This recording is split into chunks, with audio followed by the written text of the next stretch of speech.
અમદાવાદ મહાનગરપાલિકાએ ચાલુ પ્રોજેક્ટની ડિઝાઇનમાં ફેરફાર કર્યો છે। વસ્ત્રાપુર લેક ડેવલપમેન્ટના પ્રોજેક્ટની ડિઝાઇનમાં ફેરફાર કર્યો છે। ડિઝાઇનમાં ફેરફાર થતા 2 કરોડથી વધુનો ખર્ચ છે।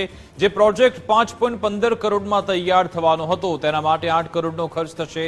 વસ્ત્રાપુર લેક ગાર્ડનમાં ઉંદરોનો ત્રાસ હોવાથી નિર્ણય કરાયો છે। ઉંદરોના દળને કારણે ઠેક ઠેકાણે મોટું નુકસાન પણ છે। 2 વોકવેમાં ઉંદરોનો ત્રાસ ન થાય તે માટે ટેકનોલોજીનો ઉપયોગ થશે। લેક ગાર્ડનમાં નુકસાન થયું હોવાથી નવીનીકરણની કામગીરી થઈ।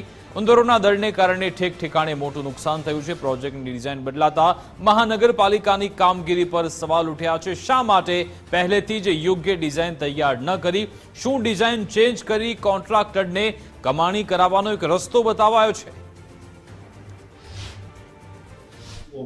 એક વોકવે ઉપર આરસીસીની વોલ કરીને નીચે કાચનું એક પડ નીચે નાખવામાં આવેલું અને એ પ્રમાણે એના પછી ઉપરનો જે છે એ બી ખાલી કર્વ જ કરવામાં આવ્યા હતા। એટલે ત્યાં ગાડી આખી જે છે આરસીસીની વોલ કરવાની કીધી છે બંને બાજુ, અને ત્યાં જે નીચે જે આખું 1 મીટરનું લેયર બદલી નાખ્યું, એમ માટીનું લેયર બદલી નીચે કાચનો જે ભૂકો આવે એના હિસાબે ત્યાં ગાડી જે ઉંદરોનો જે ત્રાસ છે કે ઉંદરો આવીને અને જે દરો કરે છે એ ના કરે એના માટે જે થોડું બાકી રહેતું હતું એ ફરી કરવાનું કીધું। એટલે એ આખી આરસીસીની વોલ કરવાની છે। આજ અંગે જાણકારી આપશે સંવાદદાતા રીમા। ફરી એકવાર અમારી સાથે ફોન લાઈન પર જોડાઈ ગયા છે। રીમા, આખી પ્રોજેક્ટમાં એક મોટો બદલાવ કરવામાં આવ્યો છે, શું કારણ આપવામાં આવી રહ્યા છે અને કેમ આ બદલાવ કર્યો?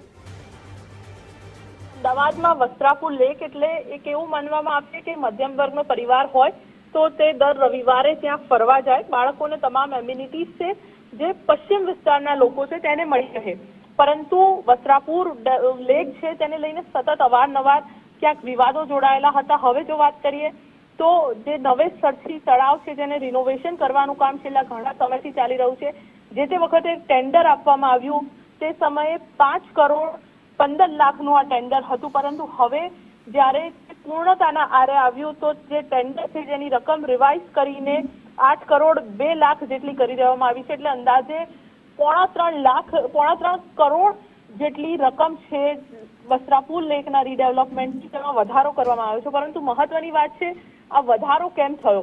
વસ્ત્રાપુર લેકની અંદર ઉંદરોનો ત્રાસ જૂનું વસ્ત્રાપુર લેક હતું તે સમયે પણ જોવા મળ્યો હતો, તો શા માટે આ કોન્ટ્રાક્ટરને કે સાથે જ ડિઝાઇન કન્સલ્ટન્ટને ખબર ન હતી કે વસ્ત્રાપુરનું જે તળાવ છે ત્યાં ઉંદરોનો ત્રાસ આ પ્રકારેનો રહેવાનો છે? તો પછી કેમ પહેલેથી જ આરસીસીની ગ્રીડવાળી વોલ ના કરી? તે ખૂબ જ મોટો અહીંયા સવાલ ઉભો થઈ રહ્યો છે।